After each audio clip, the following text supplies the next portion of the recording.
오늘은 우리가 고난주간 첫 번째 시간으로 성전인가 강도의 소굴인가 라는 제목으로 같이 말씀을 나누도록 하겠습니다. 어제 종려주일로 예수님께서 스가랴 9장의 말씀을 성취하시려고 나귀 새끼를 타고 예루살렘 성에 입성하셨습니다. 평강의 왕으로 예루살렘 성에 입성하셨고 수많은 사람들은 예수님을 따라오면서 종려나무 가지를 깔고 흔들며 호산나 다윗의 자손이여 우리를 구원하소서라고 소리쳤습니다. 그리고 예수님은 그 예루살렘 성전에 입성하시면서 그 예루살렘 성을 바라보시며 우셨다 그러셨어요. 그리고 예루살렘 성 안에 들어가셔서 그 성전을 이렇게 둘러보시고 이제 밖에 나오셔서 하루를 묵으시고 다시 성전 안에 들어가시는 겁니다. 예루살렘 성전 안에 들어가셔서 가장 먼저 그 성전을 둘러보시면서 성전 안에 매매하는 모든 사람들을 내쫓으시고 돈 바꾸는 사람들 상과 비둘기 파는 사람들의 의자를 들러부셨다 그랬어요. 성전은 하나님의 임재의 장소입니다. 그리고 성전은 이스라엘 백성들을 하나님께서 만나주시는 장소예요. 그래서 이스라엘 백성들은 1년에 3차례 하나님께서 정하신 절기에 누구든지 성전에 와서 하나님께 예배해야 했습니다. 그런데 멀리 외국에서부터 다른 타국에서부터 이 예루살렘 성전까지 와야 하는 사람들은 하나님께 제사 드리러 올 때에 짐승을 가지고 올 수가 없어요. 너무 멀기 때문에. 그래서 하나님께서 그들을 위해 배려하신 말씀이 신명기 14장에 있습니다. 신명기 14장 24절에서 26절에 보면 그러나 내 하나님 여호와께서 자기의 이름을 두시려고 택하신 곳이 내게서 너무 멀고 행로가 어려워서 내 하나님 여호와께서 그 풍부히 주신 것을 가지고 갈 수 없거든 그것을 돈으로 바꾸어 그 돈을 싸가지고 내 하나님 여호와께서 택하신 곳으로 가서 내 마음이 원하는 모든 것을 그 돈으로 사되 소나 양이나 포도주나 독주 등 내 마음에 원하는 모든 것을 구하고 거기 내 하나님 여호와 앞에서 너와 내 권속이 함께 먹고 즐거워할 것이며 내 성소에 거주하는 레위인은 너희 중에 분깃이나 기업이 없는 자이니 또한 저버리지 말지니라. 아멘. 성전이 너무 멀어서 그 재물을 가지고 올 수 없게 되거든 그것을 돈으로 가지고 와서 성전에 와서 성전 가까이에서 그것을 사라 그렇게 말씀하셨어요. 그렇기 때문에 이 하나님께서 말씀하신 이 말씀대로라면 오늘 본문에서 성전에서 물건을 팔거나 아니면 이 성전에서 매매하는 이 환전하는 일들은 이스라엘 백성들을 배려하는 측면이라고 볼 수 있어요. 그런데 예수님께서 그 성전 안에 들어오셔서 그 모든 것을 다 들러부셨습니다. 그 이유는 무엇인가 하면 그 성전 안에서 그들은 성전에서 예배하기 위한 도구들로 이런 것들을 배려하는 차원에서 파는 것이 아니라 성전의 관리를 맡고 있는 성전 지도자들의 이 배를 채우기 위한 욕심에 의하여 만들어진 모든 것들이기 때문에 그랬어요. 환전을 할 때 엄청난 고리로 이 환전세를 받아내고 성전의 재물을 팔 때도 그 재물이 곧 죽어가는 재물을 팔면서 폭리를 취하고 그래서 그 모든 걸 통해서 어마어마한 돈을 벌어들이는 성전의 지도자들 예수님께서는 그들의 모습을 보시면서 환멸을 느끼시고 그 모든 걸 둘러부신 거예요. 그리고 13절에 보면 이런 말씀하세요. 예레미야 7장에 있는 말씀을 인용하셔서 내 집은 기도하는 집이라 일컬음을 받으리라 하였거늘 너희는 강도의 소굴을 만드는도다. 기도하는 집이어야 하고 하나님을 만나는 곳이어야 하고 하나님께 예배하는 곳이어야 하는데 거기에 너희들은 강도의 소굴을 만들어 놓고 하나님께 예배하지 않고 기도하지 않으며 하나님에 대한 사랑을 느끼지도 못하는구나 라고 말씀하고 계시는 거예요. 그러니까 지금 성전은 있는데 그 성전의 목적과 기능이 사라져버린 유명무실한 성전이 된 거예요. 그런 이런 성전이 필요가 있겠어요? 없겠어요? 필요가 없는 거예요. 그래서 이 헤롯 성전은 어떻게 됩니까? 완공되고 얼마 안 돼서 무너져 내리는 거예요. 성전의 모양은 있는데 그 기능이 상실되고 하나님을 만나질 못하는 성전. 그래서 무너져 내리잖아요. 솔로몬 성전도 무너져 내리고 스룹바벨 성전도 무너져 내리고 헤롯 성전도 무너져 내리는 거예요. 그러니까 이들이 여기서 이 비둘기 팔고 환전을 하는 이 모든 것들에 대한 행동들보다도 주님은 뭘 보세요? 그들의 의도와 목적과 그들이 소원이 뭐냐를 보신 거예요. 오늘 우리들은 주님 앞에 나와 예배할 때마다 어떠한 마음가짐으로 예배하고 있는가를 한번 돌아보게 되는 말씀이에요. 주님께서 분명히 말씀하셨거든요. 내가 바로 성전이다 라고 말씀하시면서 나를 믿는 너희들이 성전이다 그러셨어요. 그렇기 때문에 우리가 바로 하나님을 예배하는 성전이 되어서 우리의 몸으로 거룩한 제사를 드리는 로마서의 13장의 말씀처럼 12장의 말씀처럼 우리의 몸으로 하나님을 기쁘시게 하는 거룩한 산제사를 드리는 삶을 사는 그런 삶이 있는가를 돌아보셔야 되는 거예요. 로마서 13장 13절에 이렇게 말씀하세요. 낮에와 같이 단정히 행하고 방탕하거나 술 취하지 말며 음란하거나 허색하지 말며 다투거나 시기하지 말고 오직 주 예수 그리스도로 옷 입고 정욕을 위하여 육신의 일을 도모하지 말라. 이게 뭐예요?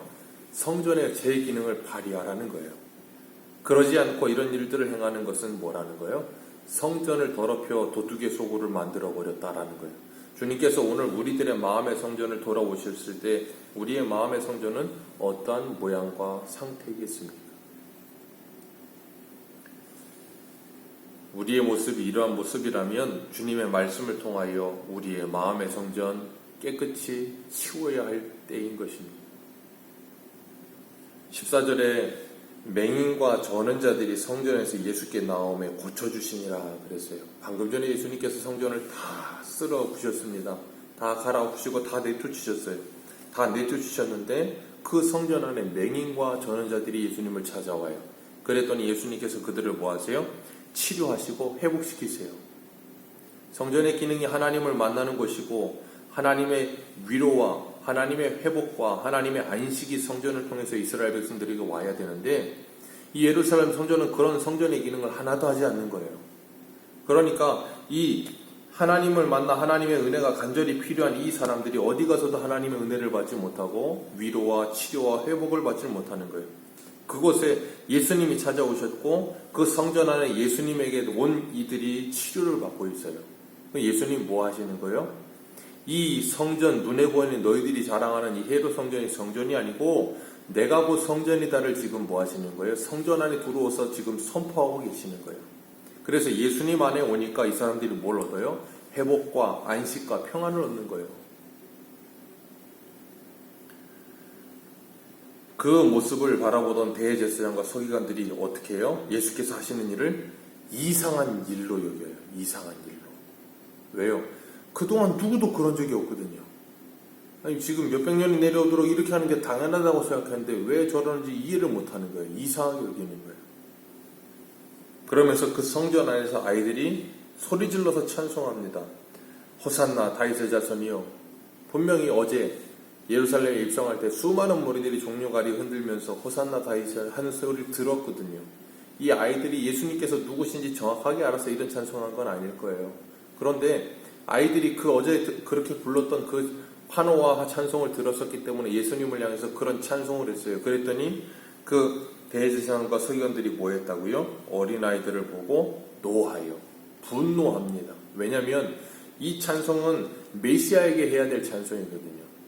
그런데 갈릴리에서 온 저 예수에게 이 찬송을 하니까 뭐예요? 분노가 일어나는 거죠.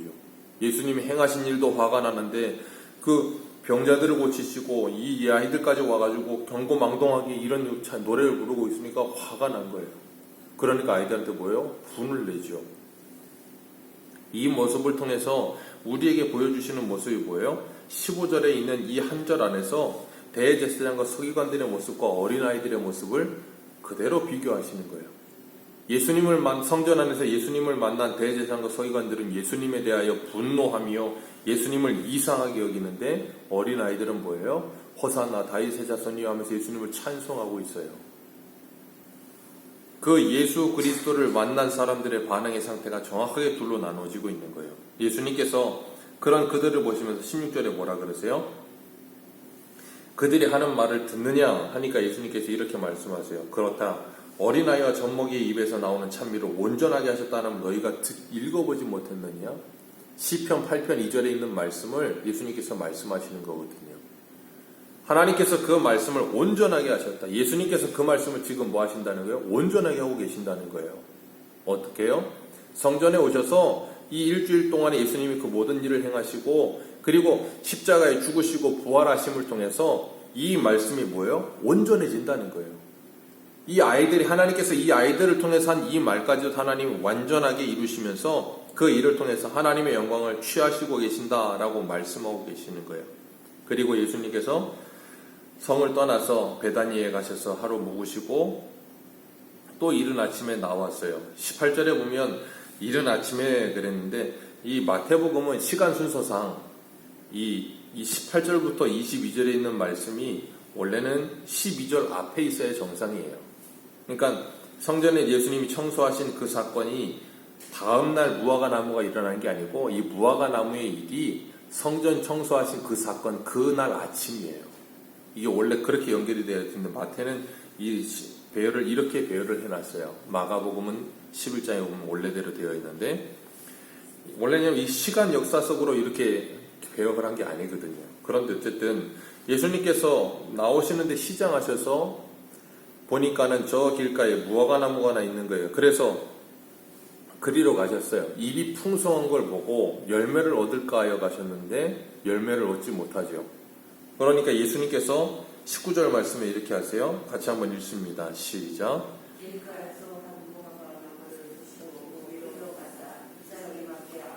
찾지 못하시고 나무에게 이르시되 이제부터 영원토록 내가 열매를 맺지 못하리라 하시니 무화과 나무가 곧 마른지라. 잎사귀가 무성합니다.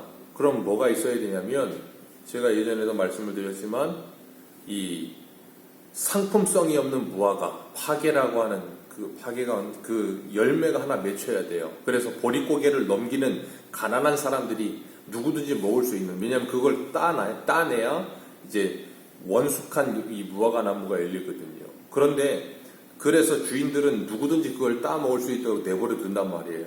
이 봄에 열리는 이 무화과는. 그런데 그게 없는 거예요. 잎은 무성한데 그게 반드시 있어야 되는데 그게 없는 거예요. 그 모습이 뭐와 같은가 하면 지금 예루살렘과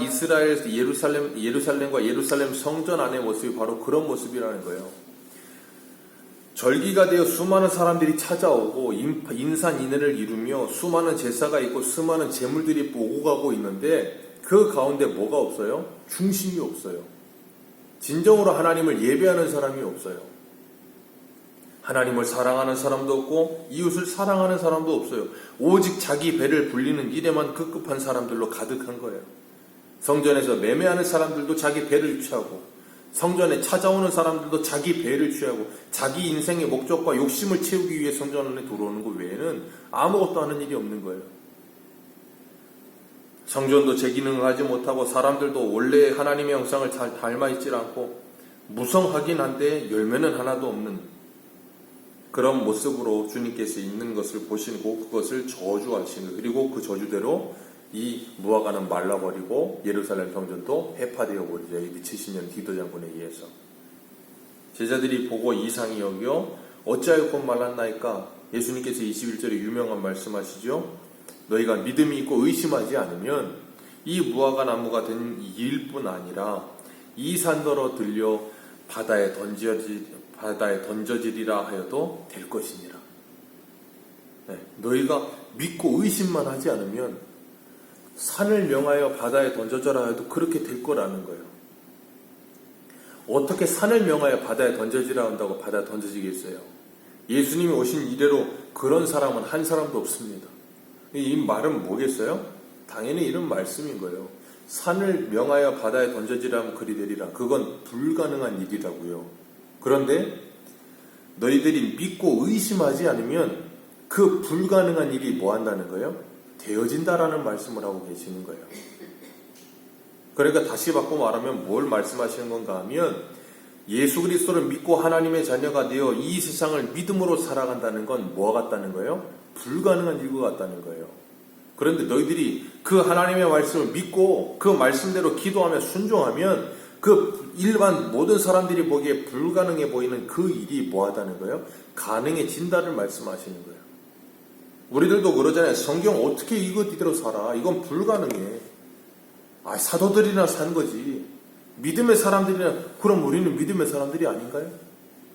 주님께서는 우리들에게 이 말씀을 요구하고 계시는 거예요. 앞서 행하시면서 너희들 다 따라와라 그러시는 거예요. 인간적인 생각이 우리의 보기에는 불가능해 보여요. 그러나 하나님을 믿고 그 말씀을 믿는 믿음으로 살아가는 사람들, 그 믿음으로 살며 기도하는 사람들은 뭐 한다고요? 이 말씀대로 오늘날도 살아요.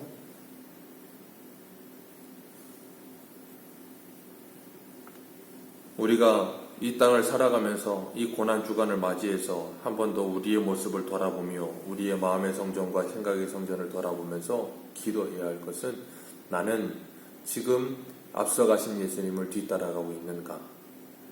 나는 지금 성전의 기능을 제대로 하고 있는가? 기억하십시오. 기도하지 아니하면 우리는 하루하루의 삶 속에서 성전의 기능을 제대로 하지 못하고 도둑의 구렬이 되어 살아갈 수밖에 없을 거예요.